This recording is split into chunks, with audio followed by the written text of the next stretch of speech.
As Bryce Harris gets up and sends the tip back on his side. It's off of Bryson, out of bounds on the sideline. There's 10 seconds on the shot clock as Angelo State drives inside, now sending a pass to the baseline. They make a nice, powerful move to the basket.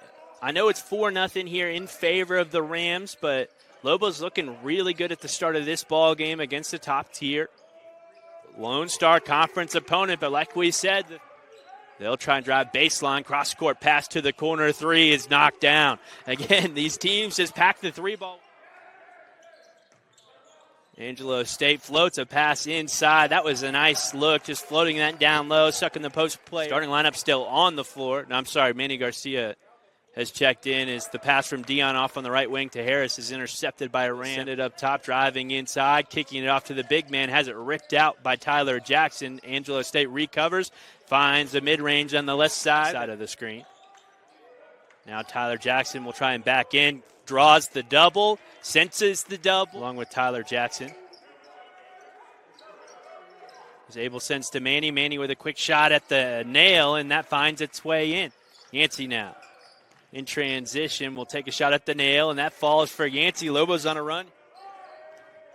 Driving inside the Euro through, blocked up by Abels. Rebound collected underneath by DeMonte off the front of the rim. Off balance for Yancey. We've seen him and Clardy all season work his way off balance as this is a wide open three. Plenty of time. It's the Emporia State transfer.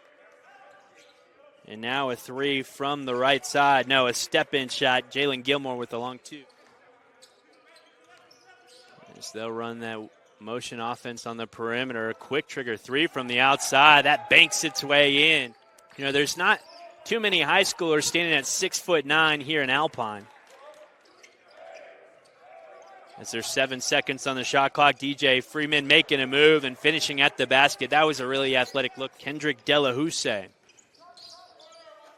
Manny Garcia to Ethan Yancey. Yancey with a long three, and finally Sol Ross finds the bottom of the rim. It's Kendrick Delahousse. 5 seconds on the game clock, and they find an open man underneath. That's going to be the end of the first half. 34-18, our final score to start off the ball game, and we've been around that same area, around that same mark since that moment. So let's see if Sol Ross can come out in the second half. It's been an evenly played ball game since that first 15 minutes as Tyler Jackson collects a pass inside, draws some contact. Yancey to Tyler. The double comes. He'll kick it back out to Yancey. Yancey with the three from the corner, and that rattles in for Ethan Yancey. And it's back to another single-point margin. Angelo State will drive down the left side. Nice move to work past the Lobos. Maybe he missed it. I'm looking at the scoreboard. It hasn't changed. Now Angelo State with a three from the right side. It's a zone look. He finds Yancey outside. Yancey's three doesn't go. Rebound tipped back out to Yancey, and now he's going to dump it off for Abels. Abels with the reverse. Won't go. Gets his own board. This time he's fouled as he puts it up. There's 10 seconds on the shot clock as Gaston Chapman will drive baseline and give it off to the wide open. Angelo State leads by 11. As they have some nice movement to get a nice floater on the right side. Angelo State straight away, three from the middle.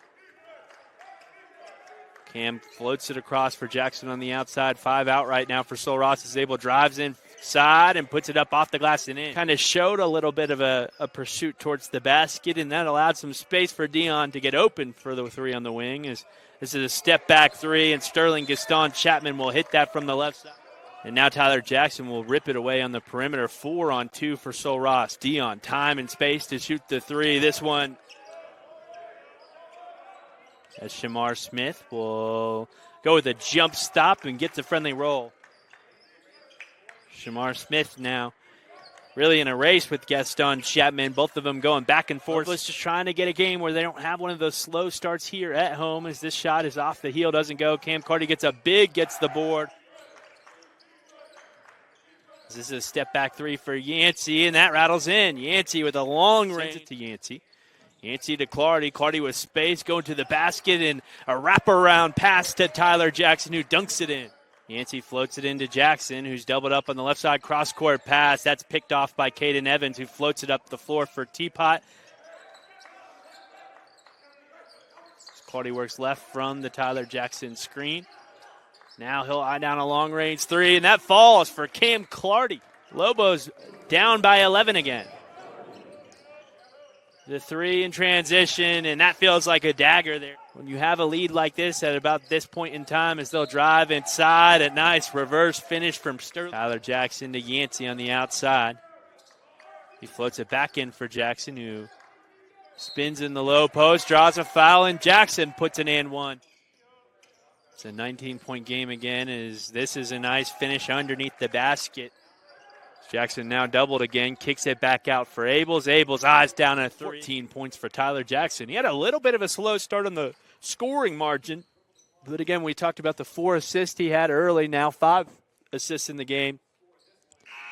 I still feel like he made a difference on the floor early. And a 77-64 loss here for Sul Ross, but I think